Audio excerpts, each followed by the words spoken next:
gente, demasiado.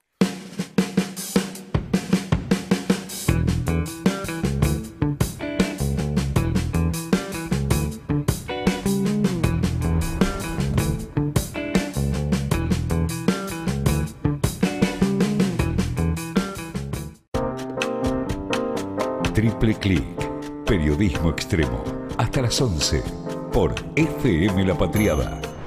La verdad, Eliezer, es que yo me atrevería a decir que, salvo Javier Milei, todo el sistema está urgido por sancionar el presupuesto.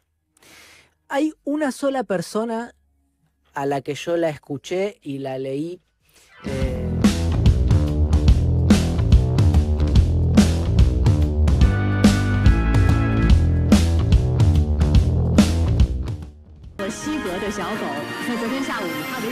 Guerras, crisis, desigualdad, conflictos. La única forma en la que una persona en este momento puede ser deportada es que esté en las listas de inmigración. Sin pasaportes, un programa para entender lo que pasa. La BBC siguió las experiencias del doctor estadounidense.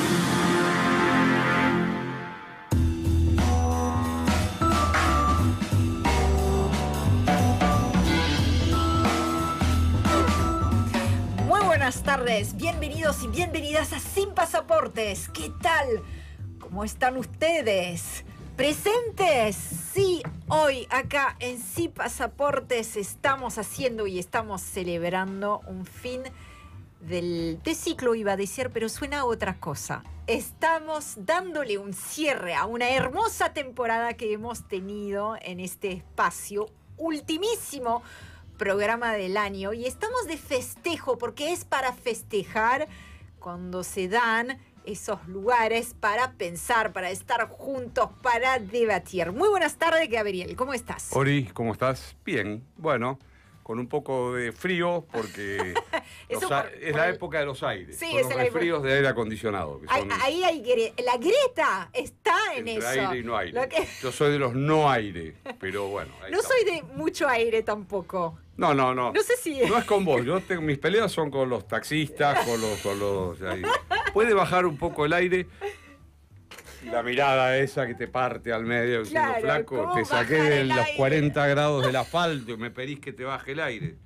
Y yo soy un poquito así, me adormece. Yo también. Ahí Somos estamos. del mismo team entonces, porque viste que hoy todo es team equipo a favor, en contra, a favor, en contra. Bueno, se ve que hoy... Yo soy team ventilador de techo. ¡Ay, me encanta el ventilador de Ahí techo! estamos. No me hagas hablar del ventilador de techo. Lo amo. Uno de los grandes inventos. ¿O no? Sí, absolutamente. Pero las casas ya no tienen, ¿o qué? Los departamentos, digo, Sí, algunos, yo tengo ¿sí? casa. ¿Vos tenés en el casa? living tengo uno, muy silencioso, que incluso estás aburrido, podés hacer así con la cabeza. Además, este es su momento para mirar el ventilador Así al es. techo y no pensar en absolutamente Así es. nada, porque si uno se detiene a pensar en algo, le entra cierta angustia. Bueno, les decía recién, último programa del año para Sin Pasaportes. No quiere decir que ahora termine la programación de FM La Patriada. Estoy hablando de Sin Pasaportes. Hoy se cierra la temporada 2025 para nosotros. Les decía, también estamos de festejo, porque creo efectivamente que en tiempos aciagos encontrarse, hablar, debatir, tener intercambios, es para celebrar, es para festejar. Ya sabemos lo difícil que fue este año, pero cada uno de nosotros ha estado poniendo su granito de arena para mantener la cabeza fuera del agua, y por eso nos merecemos un festejo. No estoy hablando solo de nosotros, de ustedes también, porque no sé si les llegó. ¿Les llegó la invitación o no les llegó la invitación? Hoy, FM La Patriada, no solamente Sin Pasaportes, FM La Patriada, como gran familia que es, está despidiendo este 2025 con una invitación para ustedes a acercarse al Café de los Patriotas. Estamos hablando del barrio de La Paternal, estamos hablando de la esquina Nicasio Oroño, así se dice, y Cucha. Ahí vamos a estar todos a partir de las 19:30. charlando, pasando un momento lindo. Va a haber música. Hoy canta Barragán, nuestro queridísimo compañero, que además tiene una voz que vale la pena. Acérquense, por favor. La comida en el Café de los Patriotas vale la Las pena. pizzas que hacen, que son fantásticas. Ay, por sándwiches. favor. Y las empanadas. Así que a partir de las La 19:30... información sobre las empanadas es precisa porque alguien acaba de hacer una degustación al respecto. Me sentí obligada. No, ya tengo una rutina. Todos los miércoles llego y pido la empanada. Soy Así de es. esa gente que va al café y que le gusta que el mozo sepa qué es lo que le gusta a uno. Me parece una rutina muy linda para tener en los cafés porteños. Así que la invitación es a encontrarnos. Entrada, por supuesto, libre y gratuita. Ustedes no tienen que pagar nada para acceder a este hermoso espacio y después consuman lo que ustedes quieran. Esto ya lo dejo correr por su cuenta. La vamos a pasar bien, la vamos a pasar lindo, así que si están a tiempo todavía, están acá en la ciudad de Buenos Aires, por ahí algunos nos estén escuchando desde más lejos, pero para los que están todavía a un trechito del barrio de La Paternal, entonces vengan a sumarse a este hermoso evento. Y nosotros hemos preparado un programa especial. Primero decirles que acá en esta mesa no se encuentra Franco Metaza, que es nuestro compañero por razones personales, buenas, no malas, ¿no? Quiero aclarar.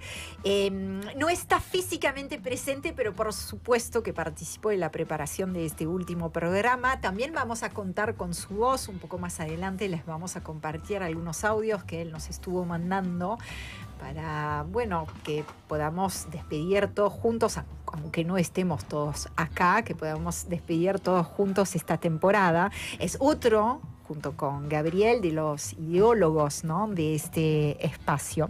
Y hemos preparado además un recorrido bastante, no es todo lo que quisiéramos, pero es un montón porque hubo que elegir, pero vamos a viajar por la región. Vamos a viajar por el mundo y lo vamos a hacer de la mano de varios, no todos lamentablemente, porque ya no alcanzaba el tiempo, pero de varios de nuestros entrevistados, de los entrevistados que hemos tenido el honor y el placer de recibir en esta mesa, a veces a distancia, porque algunos, bueno, nos estuvieron hablando desde otros países, y otros que hemos podido recibir acá y exprimir personalmente en esta mesa, y todo eso termina conformando un en viaje maravilloso y terrible, las dos cosas al mismo tiempo, pero que ustedes ya nos dirán después qué opinan, que nos da un panorama también de lo que fue en parte este año en materia de política internacional, ¿no? Este año 2025, donde la política internacional es dura. Estamos en un momento, Así es, ¿no? Duro, desafiante. Y hemos tratado durante estos meses, esta segunda mitad del año, desde que empezó Sin Pasaportes, hemos querido y hemos intentado desmenuzar algunas de esas tramas que son siempre muy interesantes de entender mejor, ¿no? Hoy no nos podemos desentender lo que está sucediendo en el mundo, así que ese ha sido nuestro objetivo. Bueno, con este pequeño mise en bouche, arranca entonces un nuevo Sin Pasaportes. De la Argentina al mundo. Sin Pasaportes.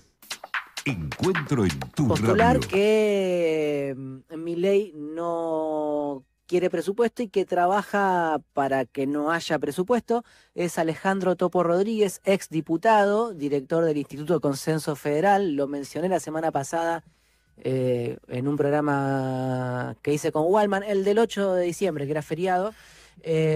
No, permítame decir y reponer que el Topo es uno de los legisladores que más técnica legislativa tiene, ¿no? Claro, ahora es Ex legislador, digo, sí, Sí, lo sí, iba a sí. decir, pero que tiene mucha técnica legislativa para encontrar estos vericuetos, ¿no? Claro. Digo, personas con mucha capacidad, Pichetto, Camaño, que saben cómo se puede tramitar una ley o llevar o conducirla en el sentido de sus intereses. Sabe mucho del manejo parlamentario. Claro. Y él dice públicamente, Milei no quiere presupuesto, Milei va por la tercera prórroga consecutiva. Claro, como bien señala usted, o lo hizo durante los últimos meses, en realidad el Fondo Monetario exige una sanción del presupuesto y como vengo contando yo, los gobernadores necesitan que obre algún tipo de papeleta, algún tipo de registro público donde quede sentado que al menos va a haber tal o cual partida presupuestaria prevista para tal o cual obra, de forma tal que aun si Milei no pagara porque incumpliera incluso con el presupuesto que sanciona el Congreso, en algún momento el Estado tenga que asumir la responsabilidad de pagarle a una jurisdicción provincial, ¿no? El Estado a la larga paga, el Estado paga siempre, entonces los gobernadores dicen, con tal de que figure en un papelito, hay que votar el presupuesto, así sea malo. Claro, esto lo que hace es incluso relativizar las chances de que figuren las demandas de los gobernadores en el presupuesto. O sea, se estuvieron reuniendo con Diego Santilli, ministro del Interior, y tal vez ni siquiera obren en el proyecto de presupuesto que tengan que empezar a dictaminar esta semana y a sancionar esta semana, lo que acordaron supuestamente con Santilli, porque también lo contamos, Santilli se daba vuelta después de cada reunión e iba a preguntarle a Toto Caputo si era posible incluir eso, y Toto Caputo, que dicen que está contando monedas, responde que no.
Desde las 11 y hasta las 14, Carlos Barragán en Todos en Cuero.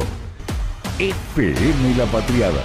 Lo que se conoce como el efecto Mandela. El efecto Mandela. Ah, el efecto Mandela. Es algo que es básicamente... Explicamos un poco, a ver. Sí, es como un recuerdo falso, Ajá. pero que está instalado en un grupo muy grande de la sociedad. Esto fue definido por una estadounidense que se llama Fiona Broom en el año 2009. Sí. Lo definió, fue la primera que empezó a hablar de esto, porque ella decía que recordaba que Mandela se había muerto en la cárcel en los 80. Cierto. Y no había recordado que se había salido de la cárcel en los 90, no recordaba toda esa parte de la Claro. historia, y hablando con gente que conocía, todos le decían, sí, se murió en los 80 en la cárcel, Mirá vos. Mandela. Y ahí es cuando ella...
Sin Pasaportes, un programa internacional.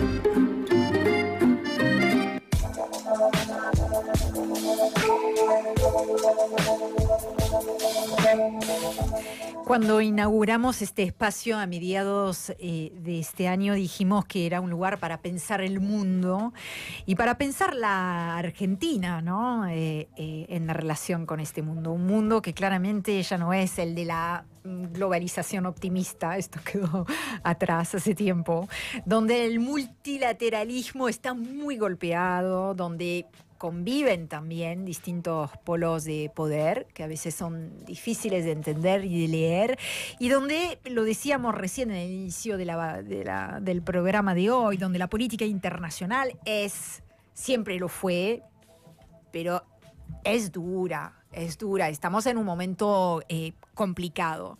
Y en ese escenario, por supuesto que desde acá la pregunta fue inevitable, ineludible a lo largo de esta segunda mitad del año, ¿no? Que es dónde se ubica hoy la Argentina. En particular, porque no es cualquier Argentina, la Argentina de Javier Milei, que puso la ideología por encima del pragmatismo y que está de alguna manera tratando de redefinir su política, la política de inserción internacional de la Argentina.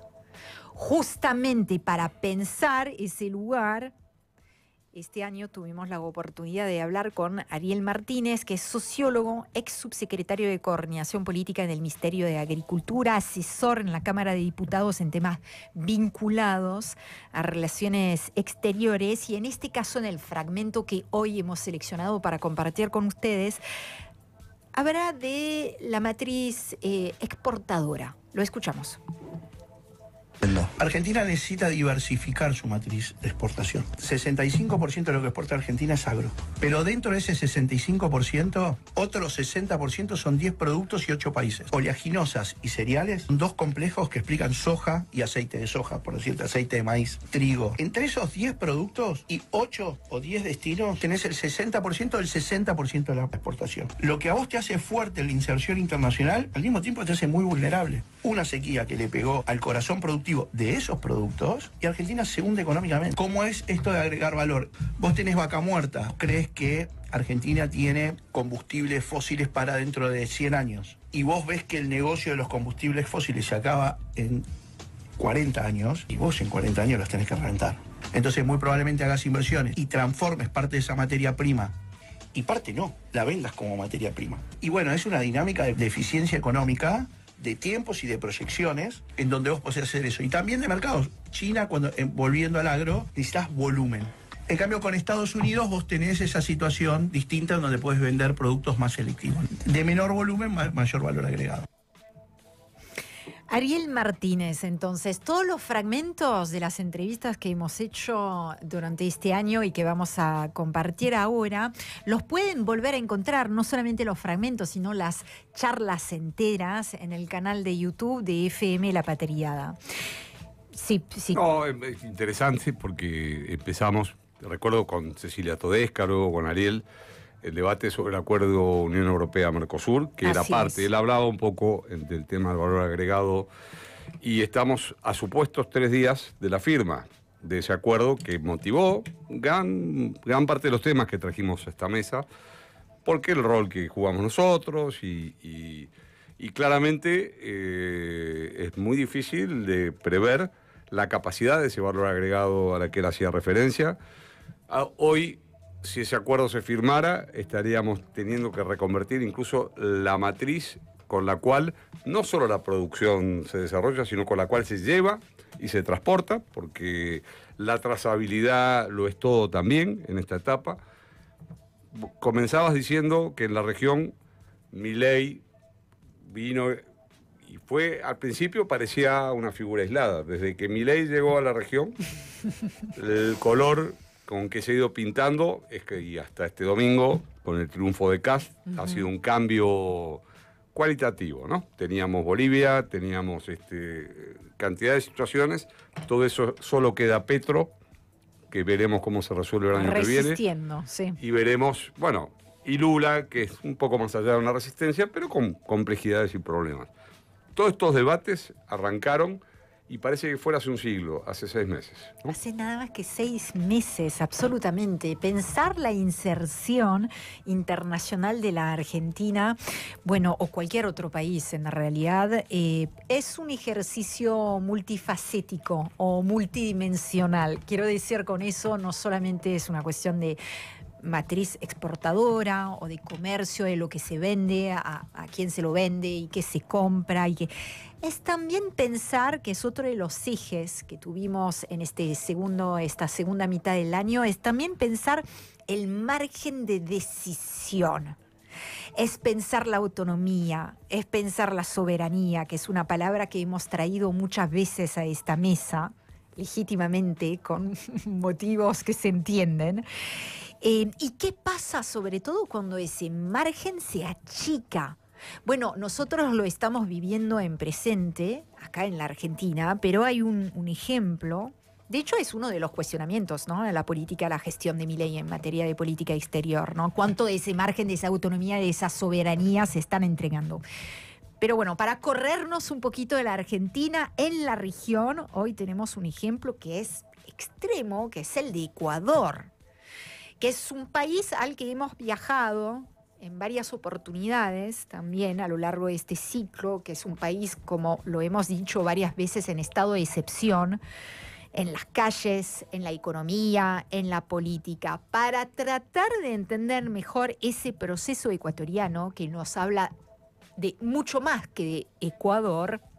Tuvimos la oportunidad de entrevistar a Andrés Araoz, economista ecuatoriano, por supuesto, es candidato a presidente por Revolución Ciudadana. Hablando de margen de decisión, lo van a escuchar ahora a Andrés Araoz sobre la dolarización de la economía ecuatoriana.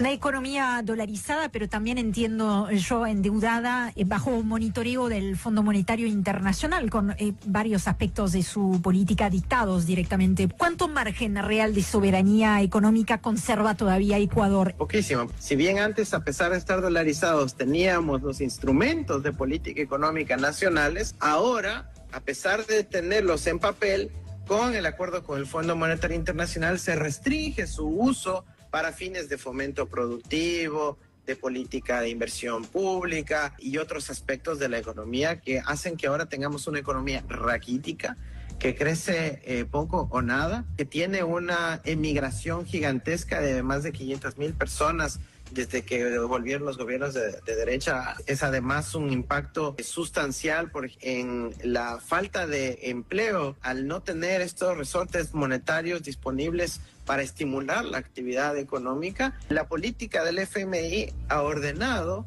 el presupuesto fiscal de tal manera que la prelación y la prioridad número 1 sobre todo lo demás es el pago y el servicio de la deuda externa, ¿no? Entonces, en lo poquito que recauda el Estado, porque se ha empezado un proceso de privatización del sector petrolero nacional, entre otros, se termina yendo exclusivamente al pago de la deuda externa, lo que pues le quita liquidez a la economía nacional. Bueno, un diagnóstico clarísimo por parte de Andrés Araoz. Muy interesante lo que dice Andrés, porque Andrés saca el debate de dolarización sí o no. Exacto. Porque recordemos que los gobiernos de Revolución Ciudadana, Rafael Correa, y incluso ese gobierno mixto, para decirlo de alguna manera, que fue el de Lenín Moreno, si bien hubo un cuestionamiento a la dolarización, hubo políticas autónomas. Absolutamente. Con ese mismo instrumento, por supuesto que no alcanzaron para sacar al país o ponerlo en una senda, pero que indudablemente no fueron un impedimento esa situación. Lo que está planteando Arauz aquí es que esta nueva etapa, la lógica de imposiciones, y especialmente, aunque no es lo mismo, el espejo de gobiernos como el de Milei o el de Noboa, que son los que más alineados están, los que han decidido que hay un solo hilo y solo se atan la cintura a ese hilo exclusivamente, y han tomado esa decisión y no vuelven y retroceden de esa decisión, lo cual significa otra serie de cuestiones, el acuerdo con el Fondo Monetario que tanto la Argentina, por un lado, luego con el Tesoro de Estados Unidos y particularmente Ecuador, son los verdaderos condicionantes. No está o sea, se puede manejar lógicas de autonomía en situaciones complejas o adversas y si el gobierno por algo no dolarizó aquí en la Argentina, porque la dolarización hasta era negativa para estos planes hiperfinancieros que el gobierno estaba trabajando. Si bien nadie sabía, ni el propio gobierno en la Argentina, que esto iba a terminar con un rescate por parte del Tesoro de Estados Unidos, en algún momento la cosa empezó a alinearse y hoy es solo un hilo, un fluido que va y viene por ahí y que no sabemos para dónde va también. En Ecuador está pasando algo así y recordemos que este reportaje, Andrés, o esta conversación con él, fue en el marco de las preguntas constitucionales que el gobierno, donde hubo una derrota. Sí, gobierno. La consulta de referéndum que incluía varias Las bases preguntas. militares en Galápagos, Exacto. incluía Y fue un no y una derrota a todas las preguntas. una militarización, un desfinanciamiento de la política, un achicamiento de la Asamblea, es decir, una vuelta atrás de la Constitución que se había hecho durante el periodo de Correa. Esto quiere decir que si bien Noboa ganó las elecciones, No tiene el cheque en nadie blanco. tiene el cheque en blanco. Y habrá que ver eso también cómo se expresa en otros lugares. Con Kast,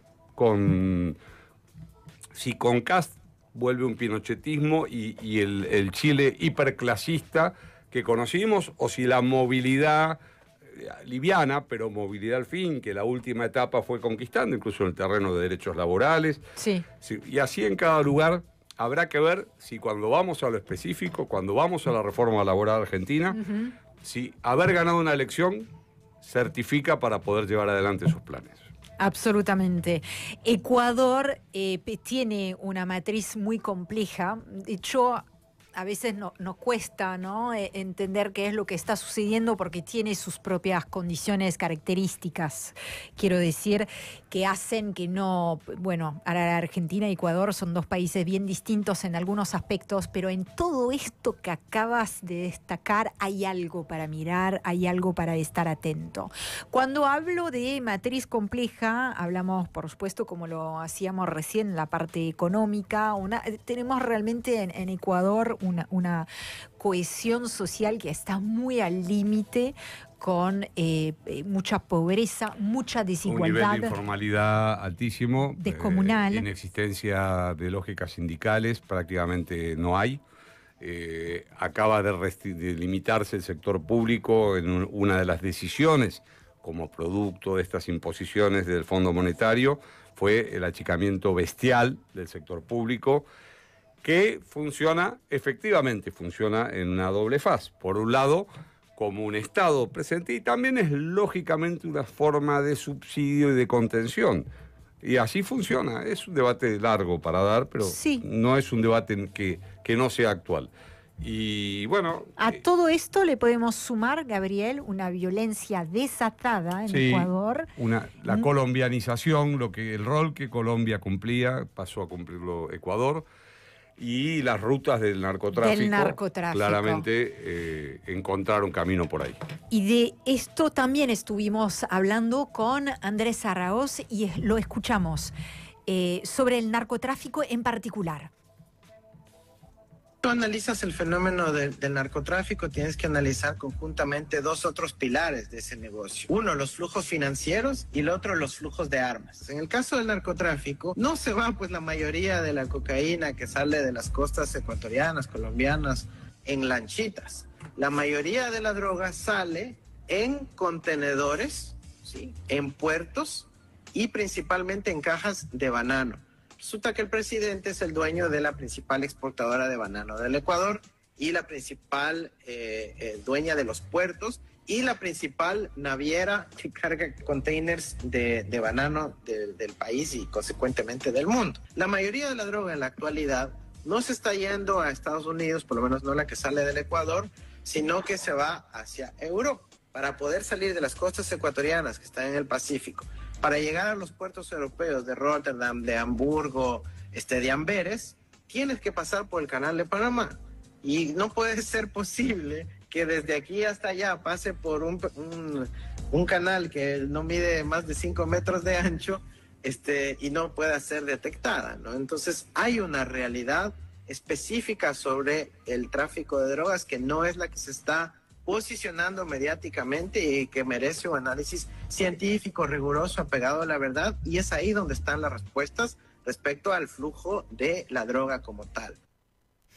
Insisto que en que es una charla para volver a escuchar. Tuvimos realmente un intercambio muy interesante con Andrés Araoz. Para los que recién se suman a la audiencia, decirles que recién escuchábamos a Andrés Araoz, economista ecuatoriano y ex candidato a presidente de Ecuador por Revolución Ciudadana. Lo que aparece, y acá me parece que terminamos de cerrar el bucle, ¿no? Lo que aparece en Ecuador es una crisis de soberanía, de quién decide hoy, de quién fija prioridades, de quién define aliados, ¿no? De todo esto estuviste hablando recién, Gabriel, como cuando el ajuste lo ordena el fondo, cuando la seguridad se piensa o se digita desde afuera, desde Washington en este caso. Entonces esa política exterior, que es una herramienta, la política exterior es eso, es una herramienta, digamos, de gestión, bueno, pasa a ser un condicionante, siempre lo es un poco. La cuestión es hasta dónde. Vuelvo a la pregunta de cuál es el margen que tiene un gobierno, ¿no? Es interesante porque de lo que Andrés dice podemos establecer un paralelo con los matices que todo tiene con la hidrovía argentina. Porque lo que él dice de los puertos, que es un proceso de los últimos 10 años, de Guayaquil y los puertos adyacentes sobre el Pacífico de Ecuador, la droga que sale de nuestra región sale por la hidrovía.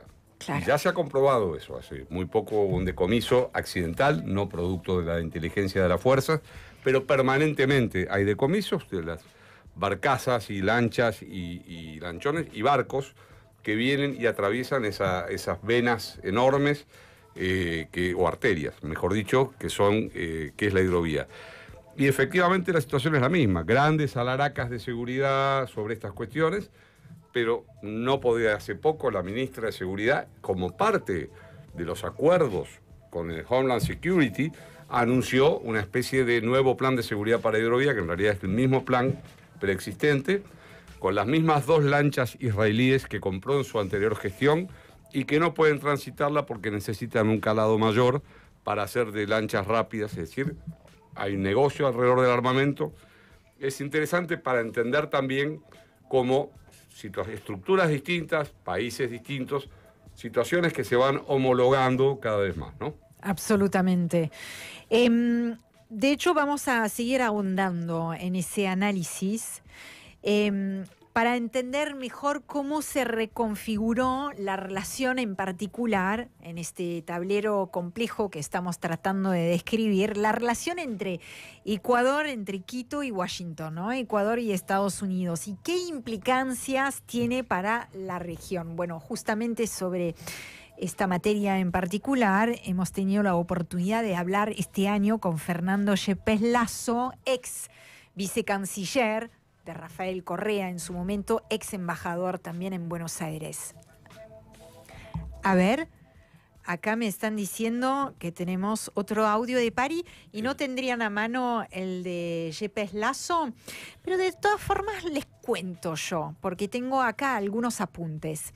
Nos explicó, según el análisis que hace de esa relación bilateral, que en realidad el gobierno del actual presidente Daniel Noboa ha profundizado un esquema de dependencia de seguir los dictados de los Estados Unidos, que no es una cooperación soberana, nos decía Fernando, que no es una cooperación que se negocia recíprocamente con intereses comunes. Acá estoy citando textualmente parte de la respuesta que nos dio sobre esa relación bilateral. Él dice, tenemos acá un alineamiento marcado de las posiciones del Ecuador con aquellas visiones y posiciones de los Estados Unidos que reflejan sus intereses. Pero que esto empezó ya, él dice, en el régimen del presidente Moreno. Claro, Lenín Moreno llegó con el apoyo de Revolución Ciudadana y después fue otro como presidente, ¿no? En la vereda de enfrente. Él nos explicó en ese intercambio que hemos tenido con él, que el Ecuador tiene una ubicación estratégica en el continente. Esto es realmente que está ubicado geográficamente entre los dos más grandes productores de cocaína del mundo, que tienen esa importancia y estrategia fundamental, y que el Ecuador, según el análisis que hace, siempre ha tenido esa vinculación, esa posición que ha sido seguida muy de cerca por parte de Estados Unidos. También en ese intercambio, solamente para cerrar, digamos, sobre la cuestión ecuatoriana, aprovechamos ese intercambio para preguntarle por el ciudadano de a pie, que si no me recuerdo es una pregunta que le hizo en su momento Franco, y que nos decía, es muy grave la situación, es difícil a la distancia, digamos, entender la magnitud, la dimensión, ¿no?, de la crisis que están atravesando, pero nos habló de una crisis multidimensional, económica, de seguridad, de salud, de educación, de empleo, migratoria, que también significa de alguna manera una fractura social. Además, obviamente, como lo hemos dicho ya, de indicadores económicos y sociales que son muy negativos. Bueno, lo que ocurre en Ecuador tiene características propias, pero no es una anomalía, así se dice, y por eso también hemos traído ese ejemplo a la mesa tantas veces. En América Latina, y esto ya lo podemos decir también a modo de balance, la agenda de seguridad, el endeudamiento, el alineamiento con Washington, todo esto vuelve a ordenar las dinámicas y la política. Y en ese contexto, varios países atravesaron procesos electorales que redefinen un rumbo, que pintan el mapa, como decía Gabriel más temprano, de otro color. Bueno, Bolivia vivió uno de esos procesos. Para analizar el escenario boliviano en particular, tuvimos la oportunidad de hablar con Diego Pari, ex canciller. Y en este fragmento que les vamos a compartir, les quiero aclarar, habla de las elecciones porque es previo a los comicios, pero el análisis que hace allí sigue vigente. Sin duda alguna, en este balotaje que va a haber el próximo domingo, habrá un giro a la derecha por parte de cualquiera de las dos opciones que llegue al gobierno. ¿Cuáles son los modelos en pugna o las diferencias que sí podrías marcar entre uno y el otro? El candidato de la extrema derecha, Jorge Tuto Quiroga, es un candidato que intenta mostrarse como la renovación, pero este candidato ya viene desde hace 30 años haciendo política. Fue vicepresidente de uno de los dictadores que hubo en el país, si bien asumió por la vía democrática, cuando ya este dictador Hugo Banzer Suárez asumió la presidencia del Estado, pues es un candidato a presidente que tiene posiciones bastante radicales, enajenar al Estado, de enajenar los bienes que tiene el Estado, de cambio radical en cuanto a las políticas sociales, en cuanto a las políticas cercanas a lo indígena. Por otra parte, tenemos a Rodrigo Paz. Él ya se identifica como un tipo de centro derecha que claramente impulsa un capitalismo para todos, pues diríamos que se acomode a los nuevos tiempos, un capitalismo que de alguna manera cautive este conjunto electoral que todavía queda como parte del grupo de los movimientos populares, del movimiento indígena, que gran parte de los seguidores del movimiento al socialismo hoy están jugando para el candidato Rodrigo Paz. Bueno, ahora lo sabemos, ganó Rodrigo Paz, pero me parece que no es el único dato acá. Quienes llegaron a esa instancia son Jorge Tuto Quiroga y Rodrigo Paz. Esto habla también de un momento en la Bolivia vecina, ¿no? Un momento histórico muy distinto a lo que hemos conocido en los años del masismo. Es interesante señalar, ¿no?, como decía Pari, pero que se aplica a varios de los procesos electorales de este año.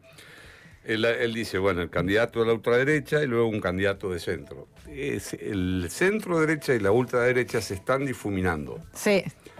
Porque la agenda porque en primer lugar Estados Unidos no está mirando para otro lado lo que pasa en la región, sino que está hiperactivo en la región. Inmediatamente que ganó Rodrigo Paz, Estados Unidos puso a disposición todas las herramientas para acercar capacidad de autonomía. Y entonces, ¿qué pasa? Si Rodrigo Paz llega con una fuerza propia muy limitada, no hay un programa, el programa es alinearse.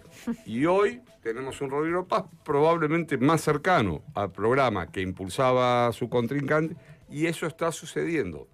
Fijémonos que Kast competía con Kaiser y se suponía que yo creo que no va a haber mucha diferencia en el programa que Kast va a imponer que Kaiser corriéndolo al centro, como decíamos en Chile. Es interesante esto porque la región está hiperpolarizada, con hegemonía de la derecha en estos procesos electorales. Veremos cómo se desarrolla, falta mucho, el año que viene hay elecciones importantes, pero esa hegemonía impone que la ultraderecha condiciona a las derechas. No hay una derecha autónoma de esas ultraderechas. Totalmente, y que es un proceso también que estamos observando en Europa, en Francia, por ejemplo. Por ejemplo, o en España. O también. en España, cómo se va desdibujando esa línea, lo que antes era tal vez un compartimento más estanco, hoy se van...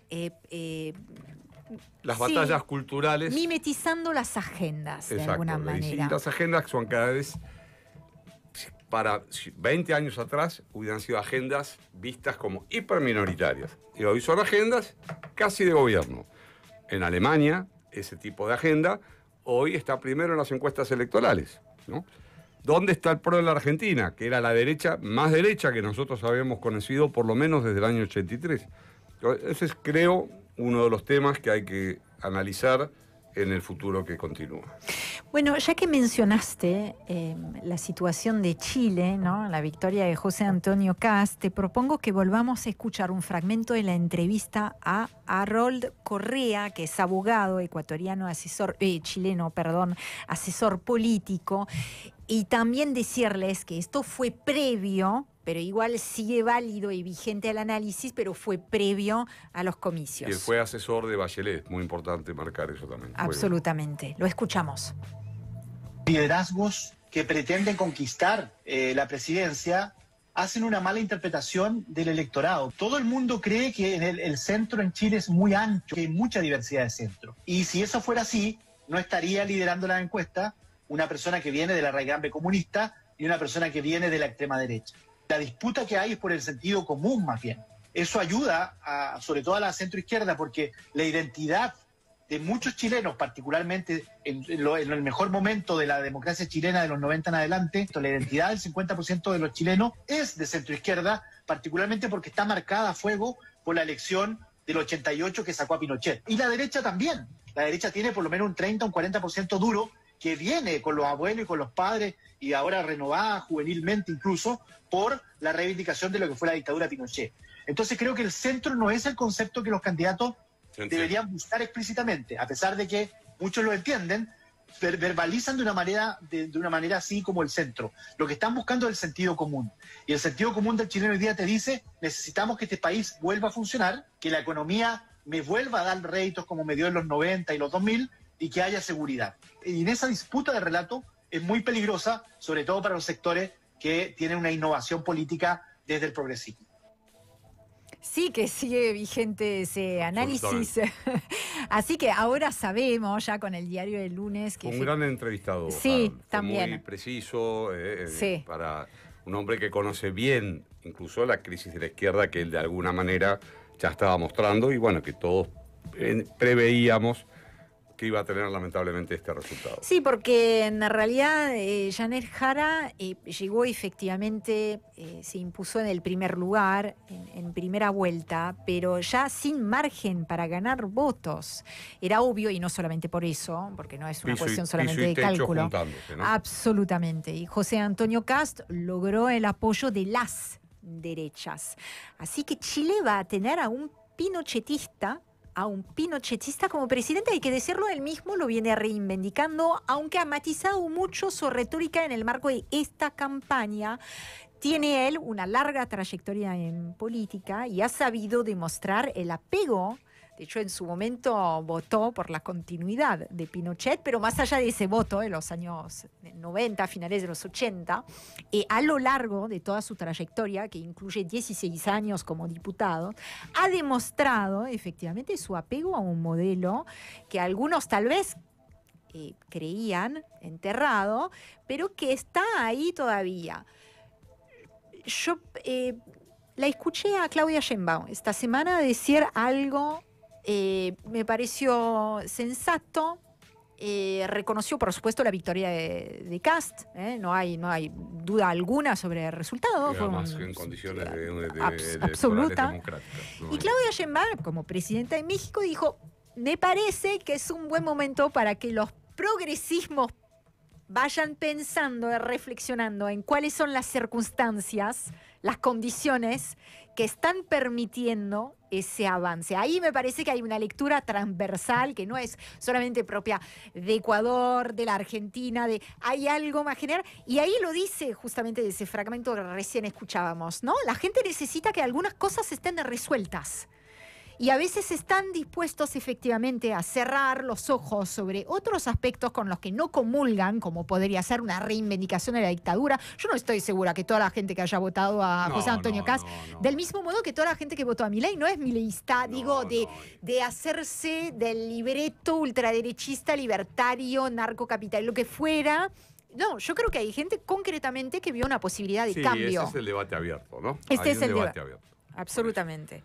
Y veremos también qué pasa en el 26. En el 26 hay por lo menos 3 elecciones muy importantes para leer esto. Sí. Colombia. Sí. Brasil a fin de año. Brasil, quizás. clave. Y en el medio, la elección de medio término en Estados Unidos, que va a tener un impacto en la región por el rol que hoy Estados Unidos está jugando hiperactivamente en la región. Totalmente. Bueno, ya tenemos agenda para 2026. Acá vamos a terminar lo que tiene que ver con este viaje por la región, pero nos queda todavía unos kilómetros para recorrer. Esto será en un segundo tramo del viaje. Latitud sur 34 grados, 35 minutos, 59 segundos. Longitud oeste 58 grados, 22 minutos, 55 segundos. De la Argentina al mundo. Sin pasaportes. Con Gabriel Fuchs, Franco Metaza y Orián Fleischer. Miércoles a las 18 por FM La Patriada. Ver que hay un montón de otras cosas que ella recuerda junto con mucha gente que no son reales. No es real. O sea, es una falsa memoria, pero colectiva. Sí. Exacto. Ustedes deben conocer algunos ejemplos del efecto Mandela, pero por ejemplo, vamos a empezar por los argentinos. La frase de Néstor, que le dice: ¿qué te pasa, Clarín? ¿Estás nervioso? Sí. Eso nunca fue así, fue otro, fue algo como: Clarín está nervioso porque dicen esto y lo otro, y después le dice: ¿qué te pasa, Clarín? Si te ayudamos en esto, en lo otro. Nunca dice: ¿qué te pasa, Clarín? ¿Cómo estás nervioso? Lo dice todo mezclado. Lo que pasa que después Tinelli hizo una imitación, claro. Entonces a nosotros nos quedó la imitación. Por ejemplo, la escena de esta película, que ahora no me puede salir el nombre porque siempre... Es la de Tom Cruise, que aparece bailando, que la hace Alf también. La hace Alf, la hace en Los Simpsons, la hace en todos lados. Bailando en paños menores cuando los padres se van de la casa y lo dejan solo en la casa, pero no me acuerdo de película. La mayoría de las personas lo recuerdan a él con anteojos de sol. Y de hecho, cuando se reproduce en Alf, por ejemplo, Alf se pone anteojos de sol. Risky Business, sí, la película. Y nunca se puso anteojos de sol en la peli. Mirá vos. Sí, bueno, hay mucha gente que cree que una reforma laboral trae trabajo. Sí, bueno. Que hay un efecto de Mandela importante, sí. No sé qué recuerdos tienen de los 90, pero bueno, qué sé yo.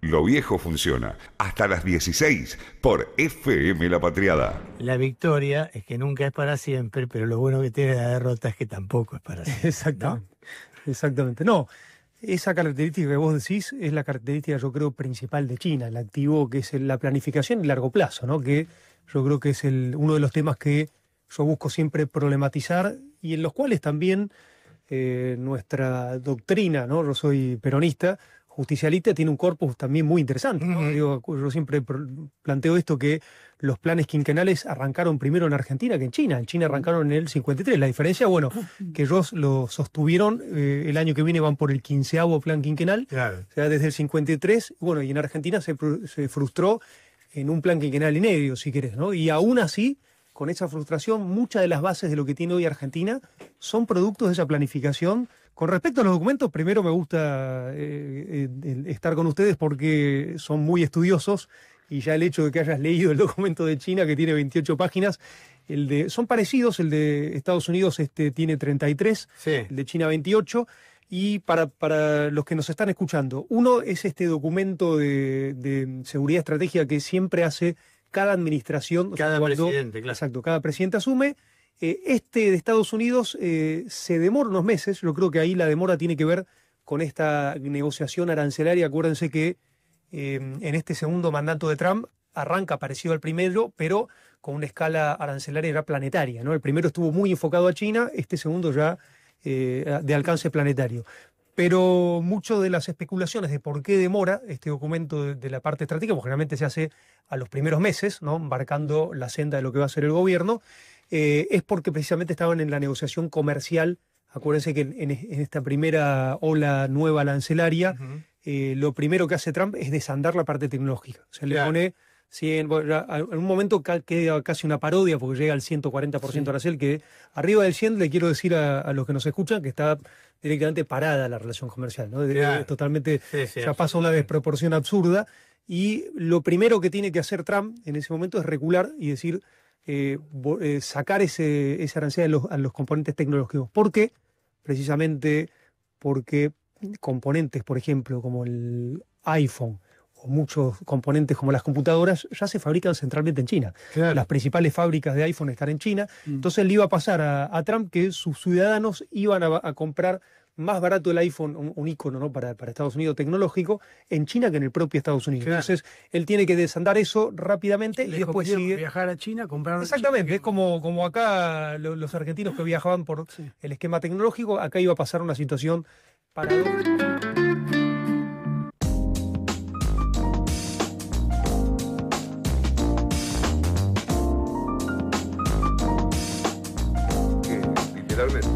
Estamos hablando de bosque porque estamos soñando con unos días para escaparse de la ciudad, de la vorágine, de la agenda argentina, porque hasta el último momento nos van a tener así, no puede ser.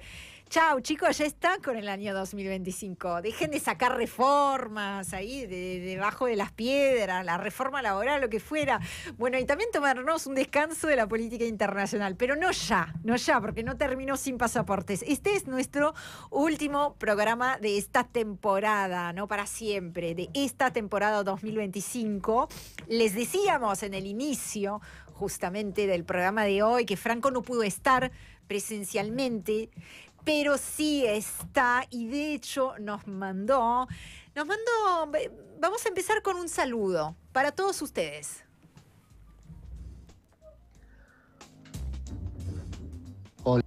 Hola, ¿cómo están? ¿Cómo está la audiencia? Hola, Orián, hola, Gabriel, hola a los chicos del control, qué gusto poder mandarles este mensaje.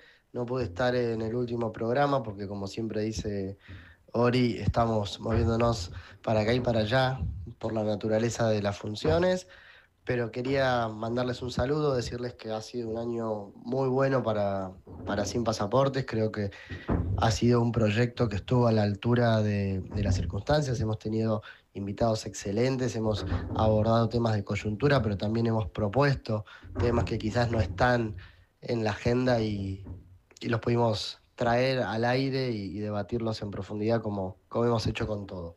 Les mando un abrazo enorme. Franco Metaza al aire de Sin Pasaporte. No nos está pudiendo escuchar ahora en vivo, pero desde ya cuando pueda acceder a la transmisión, decirle que le mandamos un beso enorme. Franco Metaza, y le hicimos otra pregunta, Franco. Y dijimos, che, no te vas a salvar con un solo audio, un solo saludo. Está bien, nos gusta, pero queremos más. A ver, ¿qué nos dice? Si me preguntan cuál pienso que fue el tema más importante del año, me quedaría un poco con el concepto de la beligerancia que hay en el mundo, de los beligerantes, y creo que una de las grandes lecciones para el mundo en el año 25 ha sido lo que pasó en Gaza, el genocidio en Gaza, y el fin de lo que conocíamos como un sistema de derecho internacional público con reglas claras. Esperemos que el año que viene y los años venideros empecemos a encontrar el camino de la paz para los pueblos.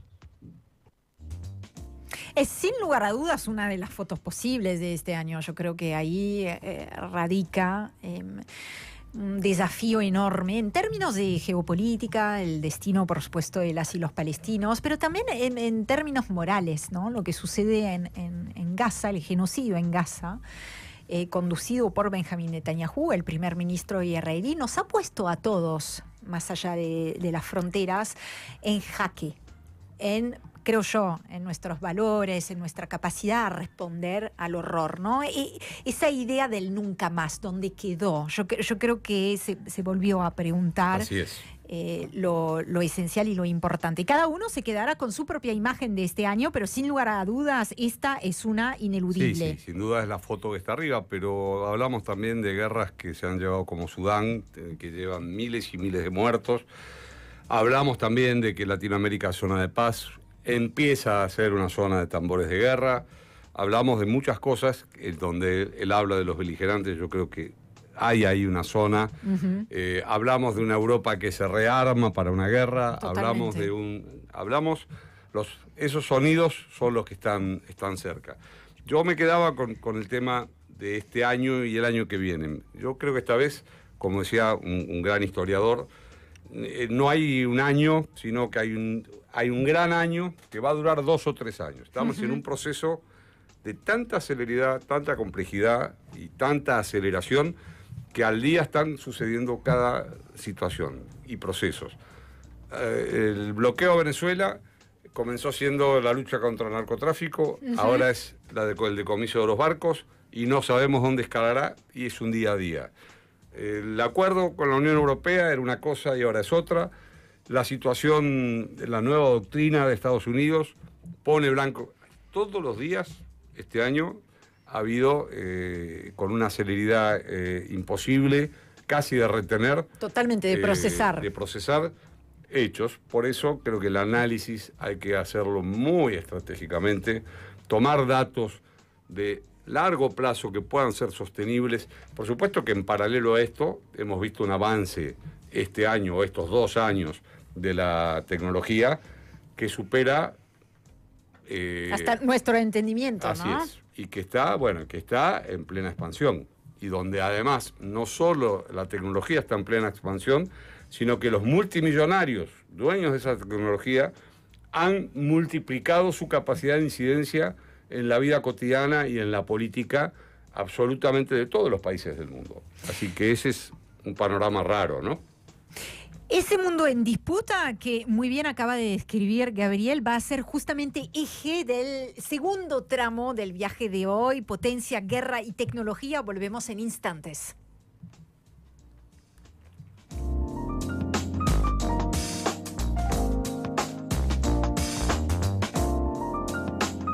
Pasaportes, todos los miércoles a las 18, FM La Patriada. Latitud sur 34 grados, 35 minutos, 59 segundos. Longitud oeste 58 grados, 22 minutos, 55 segundos. De la Argentina al mundo. Sin pasaportes. Con Gabriel Fuchs, Franco Metaza y Orián Fleischer. Miércoles a las 18 por FM La Patriada. Confianza en tu radio. FM La Patriada. En el 102.1. Estamos donde estás. Cooperativa Gráfica. Soluciones gráficas al servicio de la industria. 10 años de trayectoria apostando a la producción nacional. Contactanos info@coopgrafica.com.ar.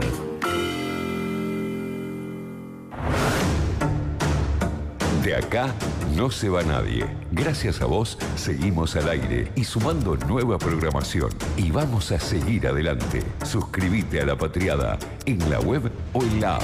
FM La Patriada 102.1. Estamos donde estás. Estamos acá. Acá nos quedamos. Café de los Patriotas. Las mejores pizzas y empanadas al horno de barro. Comidas caseras, shows en vivo, eventos y la calidad de los patriotas. Seguinos en redes como @Café de los Patriotas. Agenda nuestro número de WhatsApp 11 53 22 67 69. Estamos en Nicasio Oroño 2200, esquina Cuchacucha, La Paternal. Café de los Patriotas. Nos escuchamos y ahora nos ves. Súmate al canal de YouTube de FM La Patriada. Nos ves en vivo y después, si querés, nos ves otra vez. FM La Patriada en YouTube. Entrá, mirá, escuchá. En nuestra primera gestión pavimentamos más de 800 cuadras. Ahora renovamos el compromiso de continuar con el plan de pavimentación. Seguimos para adelante. Quilmes Gobierno. De la Argentina al mundo.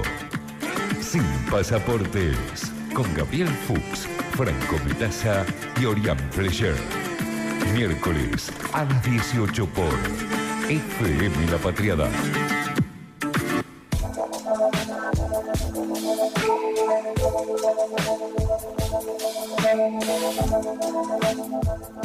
Estados Unidos oficializó unos días atrás su nueva estrategia de seguridad nacional para este 2025, que vino en la realidad a confirmar el regreso pleno que ya podíamos observar, ¿no?, de la doctrina Monroe. Ahora se llama Donald Trump Monroe. Bueno, el divorcio también transatlántico es un texto que deja en claro, no sé si divorcio o distanciamiento, y también un cambio que es más permanente de lo que tal vez algunos se hubieran imaginado, un cambio definitivo, podríamos decir, del orden global posguerra, ¿no? Posguerra Fría, Segunda Guerra Mundial.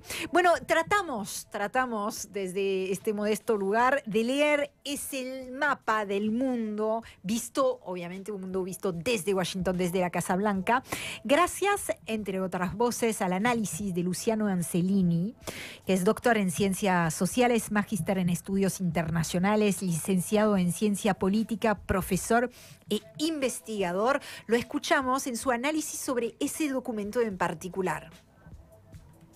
Yo lo noté como Rusia, Europa y el tema civilizatorio, porque lo plantean en estos términos. Dicen, Europa experimenta una crisis civilizatoria. ¿Qué tiene que ver con esto que decís? Digo, apuntar a las derechas, es decir, lo mismo que plantea respecto a Estados Unidos, ¿no?, de las migraciones como un tema de seguridad interna, para Europa también las migraciones masivas son un problema y tienen que resolver ese punto, ¿no? Yo diría, yo no sé si dice la OTAN ya no más, sino que dice, yo no voy a sostener, digamos, con los impuestos norteamericanos como hasta ahora, digamos. Pero está diciendo, lleven el gasto en defensa al 5%, es el compromiso, digamos, de la última conferencia de La Haya, ¿no? Que hay países que están llevándolo ahora. Gran Bretaña en su última estrategia de defensa lo lleva al 3%, todavía falta un montón, ¿no? Pero no está diciendo no lo lleven, porque por el contrario, como decíamos recién, también está el interés, ese nivel de gasto en defensa sube, Estados Unidos se va a beneficiar de eso, y lo que sí aparece muy nítidamente en el documento estadounidense es que Estados Unidos hace otra apreciación respecto de Rusia. Es decir, Rusia, de ser en la estrategia del 2022 que suscribió Biden, el problema, un agresor, y de respaldar, digamos, la defensa de la OTAN. De hecho, el documento del 2022 decía, vamos a defender cada centímetro, digamos, de la OTAN, ¿no?, a contramano de lo que era la postura, digamos, que había hecho pública Putin. Ahora no percibe a Rusia. No percibe a Rusia efectivamente como esa amenaza principal, central, tal como Estados Unidos, no solamente el gobierno de Joe Biden, pero lo venía planteando. Bueno, mientras Estados Unidos está revisando sus compromisos, está de alguna manera recalibrando su relación, que sea con Rusia, con Europa o con el mundo, China emerge como un actor absolutamente central, de cierta estabilidad además, ¿no?, en comparación con la forma tan errática que tiene Donald Trump de moverse en el tablero global.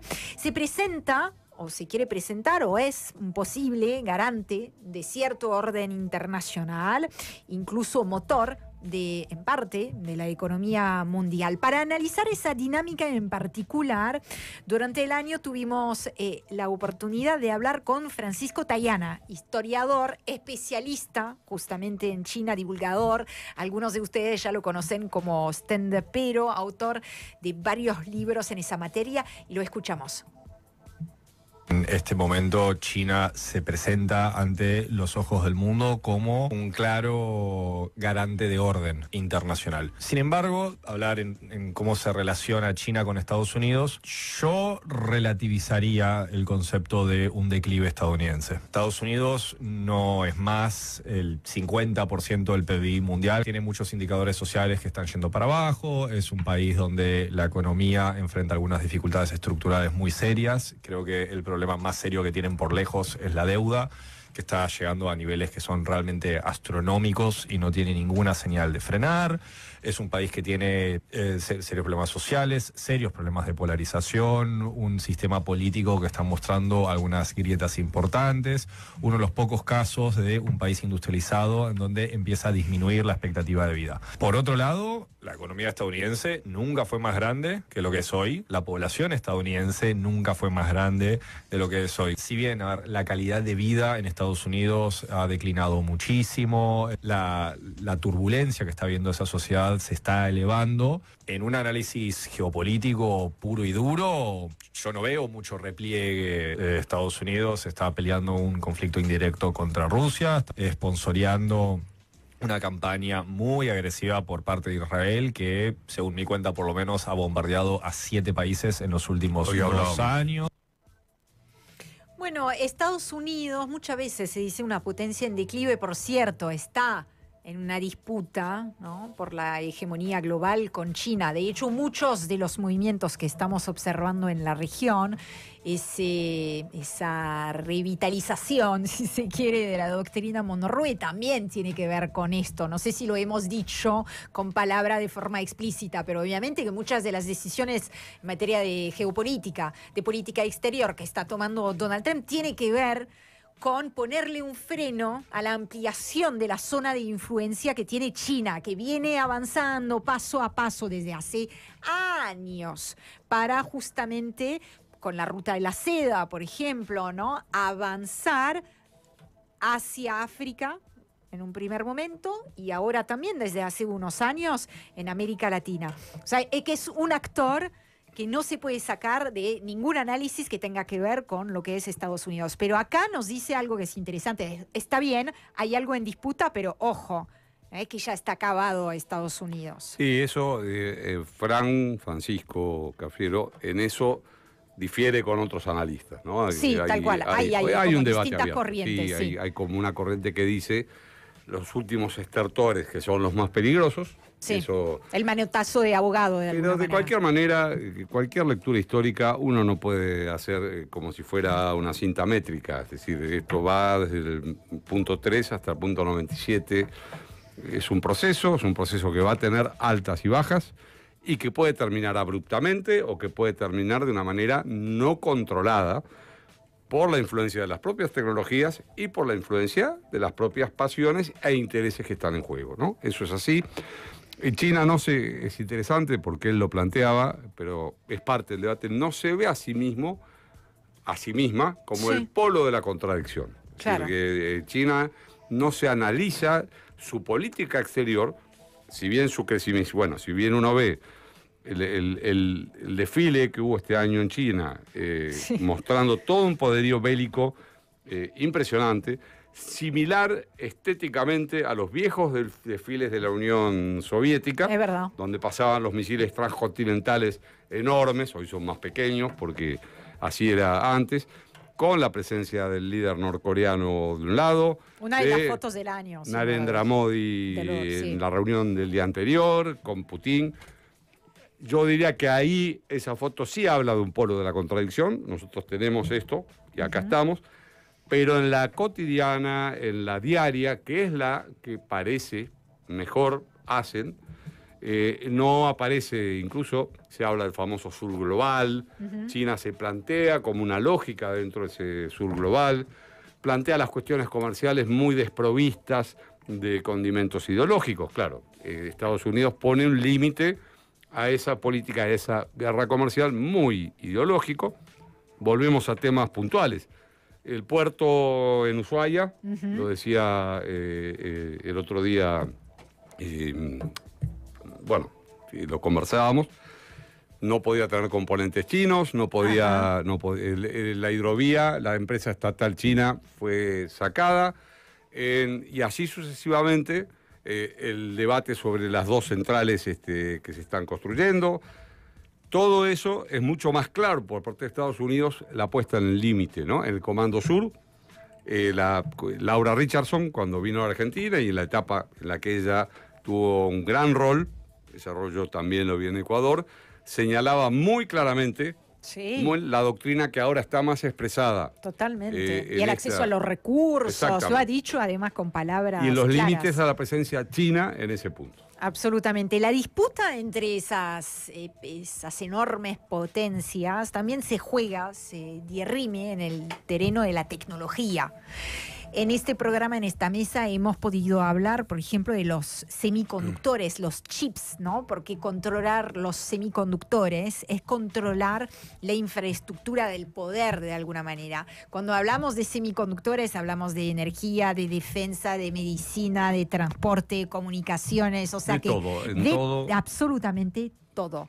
Lo que pasa en Brasil con los semiconductores no es un caso aislado, pero es muy interesante porque refleja justamente estrategias de soberanía y de desarrollo industrial posible, ¿no? Poniendo el foco en esos semiconductores. Bueno, para entender un poquito mejor esos desafíos estratégicos, hemos tenido la oportunidad de hablar con Adao Villaverde, que es ingeniero especialista en soberanía tecnológica en semiconductores, varias veces también diputado. Lo escuchamos. Es un tema que siempre digo que básicamente él tiene la capacidad, vamos a decir así, de al mismo tiempo ser tres cosas importantes, ¿no? Es un tema que para quien detiene el conocimiento, para quien detiene expertise en el tema, es un gran negocio, ¿no? Puede generar mucha receta a quien los países que dominan el tema. Es un tema también, siempre digo que es un tema de independencia y de autonomía científico-técnica, porque usted corta el tema de la dependencia tecnológica sobre todo, y es un tema también de soberanía, vamos a decir así, geopolítica de las naciones, sobre todo los temas de seguridad, de defensa y de un conjunto de otras cuestiones que son estratégicas a los países. El tema semiconductores en esta etapa actual de desarrollo de sus cuestiones a nivel global ha pasado por un cambio muy grande en los últimos tiempos. Bueno, la batalla tecnológica como uno de los nodos, ¿no?, de esa disputa por la hegemonía. El mundo al mismo tiempo sigue atravesado por conflictos. Has nombrado algunos, Gabriel, algunos abiertos, silenciosos, más mediatizados, menos, desde Ucrania, que muchas veces se habla como una guerra existencial en cuanto al futuro, por ejemplo, de la Unión Europea o de Europa en general. Desde Gaza hasta la República del Congo, las guerras se están mostrando quién tiene poder, quién impone reglas, quién queda al margen. Y para mirar ese panorama de violencia global y entender sus efectos políticos, hemos recibido en esta mesa a Daniel Kersfeld, que es politólogo, doctor en estudios latinoamericanos, investigador del CONICET, y en este caso lo vamos a escuchar hablar sobre la situación en particular en Gaza. Me parece que efectivamente Netanyahu está decidido, ¿no?, a llevar adelante su política para Gaza. Y evidentemente no hay frenos, ¿no? Por distintos motivos que van desde lo económico, lo político, lo moral, pero digamos, Netanyahu está muy firme con su política, tiene muchos apoyos, ¿sí? Él es un hombre especializado en construir apoyos frente a situaciones muy adversas, muy difíciles. Eso explica en gran medida su permanencia al frente del gobierno, explica también el hecho de que tantas veces haya llegado al gobierno israelí, siendo una figura para muchos desacreditada, perseguido judicialmente, con casos de corrupción. Y sin embargo, ahí está, ¿no? Y frente a todos estos cuestionamientos, claro, vemos un escenario global donde hay cada vez más gobiernos que se oponen a la política israelí y están saliendo a defender esta idea del Estado palestino, ¿no? Eso es con lo que estamos hoy en día, ¿no? Eso es un resumen muy, muy simplificado. Bueno, como una lectura posible de efectivamente el lugar que ocupa Benjamín Netanyahu y también cómo reacciona la comunidad internacional ante esa guerra desatada que se convirtió en un genocidio en Gaza, pero también una violencia indiscriminada en Cisjordania.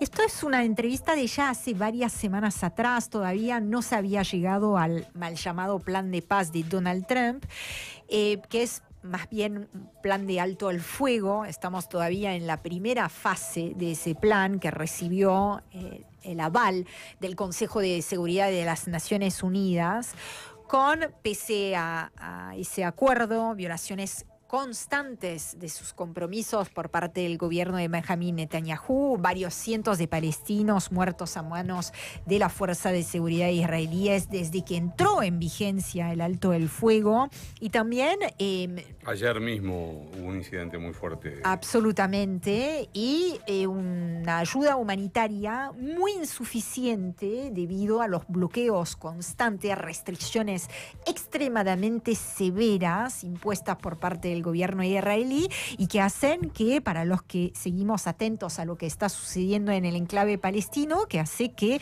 las poblaciones que fueron bombardeadas durante 2 años ahora viven en condiciones infrahumanas, expuestos a la intemperie, las lluvias y el frío, ¿no? Toda una situación muy compleja. Con un impacto climático reciente también, una inundación que agravó tremendamente esa situación, ¿no? Sabiendo que el 90% de las viviendas están destruidas en Gaza, que también quedaron arrasados los centros hospitalarios, los hospitales en general, que no están llegando, no están entrando las carpas de campaña, ¿cómo se dice? Sí, las carpas, digamos, que utilizan los organismos tiendas de campaña.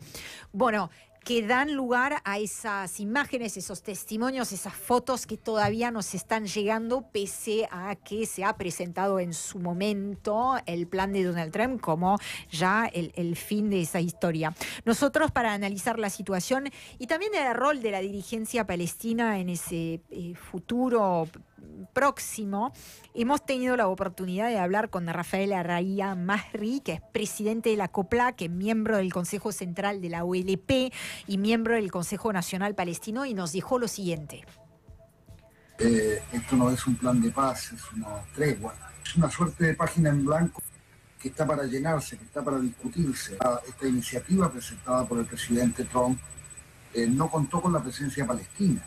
Si se está resolviendo en nombre de los palestinos o un problema palestino, digamos, sin considerar a quienes son protagonistas de todo este conflicto. Entonces, no obstante, la OLP, el gobierno de la Autoridad Palestina, aceptó este plan, le dio la bienvenida, en el entendido que, por cierto, es una pauta guía para ir trabajando en el camino, intentando implementarla. Pero tenemos varios puntos, no te digo de discordia, pero donde se han planteado diferencias sustanciales, por ejemplo, con el famoso punto 20, que es donde el plan de tregua y el futuro plan de paz plantea que si se han cumplido las condiciones planteadas en esta tregua el pueblo palestino tendrá la posibilidad de discutir su derecho a la autodeterminación. En el fondo plantea de manera elíptica la creación de un Estado palestino. Pero recordemos que esta es una iniciativa del gobierno de los Estados Unidos con la anuencia de varios países árabes que han sido garantes de esto, como Egipto, Turquía, Qatar, Arabia Saudita, Indonesia, que es un país árabe obviamente, y que de bastante mala gana aceptó el primer ministro israelí Benjamin Netanyahu, sobre todo en lo que me refería al punto 20. Bueno, esto estará sin lugar a dudas en la agenda internacionales del 2026. En nuestra agenda también, en Sin Pasaportes, le vamos a dar seguimiento. Esto no es asunto cerrado, ni mucho menos. Lo que acaban de escuchar es un fragmento apenas de una entrevista mucho más extensa, otra de las entrevistas muy interesantes, y no lo decimos por las preguntas que hicimos nosotros, sino por los entrevistados que nos respondieron de manera positiva a la invitación y que nos ayudaron a entender un poquito mejor este mundo acelerado, alocado, que nos va a convocar nuevamente en 2026 para charlar. Ya, minutos finales, nos despedimos. Vamos a darle la vuelta al mundo. Sin Pasaportes, todos los miércoles a las 18 por FM La Patriada.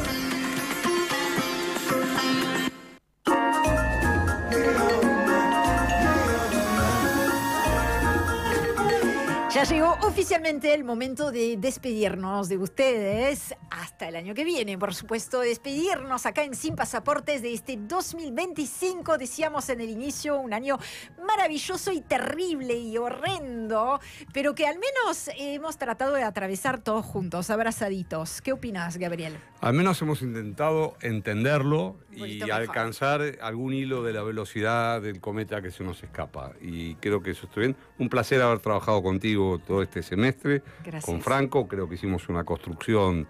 Tratamos de entender y explicar lo mejor que pudimos temas muy complejos y que se van difuminando muy rápidamente. Entonces, cuando uno ve, y esto es solo un muestreo de lo que hicimos, creo que hemos tenido muy buenos entrevistados. No sé si hemos hecho buenas entrevistas, pero hemos tenido algunas hilos de respuestas importantes y creo que ese es el objetivo que nos trazamos cuando comenzamos. Cuando no sabíamos era Sin Pasaporte, teníamos varios nombres, tuvimos todo una cocina, un revuelo tibia alrededor de eso, como tiene todo programa, entiendo yo. Sí. Yo acompaño, vos trabajás mucho más en esto de los medios. No, siempre Pero es bueno, así, siempre es así. Yo me opuse a Sin Pasaportes y ahora me encanta, debo decirlo. ¿Sabes que sí? Justamente, Gabriel, lo pensé la semana pasada, ya en ese clima, digamos, de hacer balances, y dije, ya le tengo mucho cariño a ese Mundo nombre. en Fuga era el nombre Sí. original, que, pasándome una vieja canción italiana de los 60, pero bueno.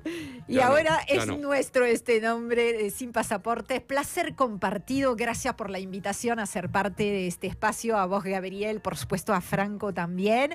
Gracias a todos ustedes que nos estuvieron acompañando, que todavía no me están dejando todos los mensajes que quisiera en YouTube. Tengo que decir, tenemos acá una asignatura pendiente de cara al año que viene. El año que viene quiero que estalle el chat, quiero que sigan circulando porque eso sí que hicieron muy bien la tarea. Estuvieron circulando y mucho los recortes de las entrevistas que estuvimos haciendo. La idea es eso, que se vaya agrandando la comunidad de Sin Pasaportes, de La Patriada y los espacios de debate y de reflexión sobre este mundo. Franco no está. Sí, Perdón, sí, pero sí. preguntaba el otro día en un chat privado si en los los Martín Fierro. Los Martín Fierro. A los programas de streaming. Sí. Estaba alguno a política internacional. Así que no sé si está. No estaba, creo que que yo lo sepa que no. merezcamos, pero alguien tiene objetivos altos. Y mira como Gabriel ya apuntó el nombre Sin Pasaporte, ahí como empezó ya a meter el nombre en la terna. Dijo, si hay Martín Fierro de stream de política internacional, nosotros también queremos ser parte. Les decía entonces una ronda de agradecimientos a Valentín Catalán en la operación técnica, Agustina Rossi en la operación audiovisual. Y al cuarto Beatle. Al cuarto Porque es así. Vic, por supuesto. Ezequiel María en la puesta del aire, coordinación, producción, hace de todo, Ezequiel. Muchísimas gracias nuevamente a todos ustedes. Gracias, Gabriel. Gracias a Franco, que no está, pero lo tenemos muy presente, y nos volvemos a encontrar entonces en 2026. ¡Chao! Feliz año, feliz Navidad. ¡Feliz y que la pasen muy bien. Para el imaginario norteamericano, acuérdense que el eslogan del iPhone es fabricado en China pero diseñado en California, ¿no? O sea, Claro. y acá viene una cosa interesante que marca este giro de China. China tiene un programa que es el Made in China 2025, escrito hace ya 15 años y culminado este año, donde el eslogan de ese programa es: vamos a ir del creado en China al diseñado en China, ¿no? Que es este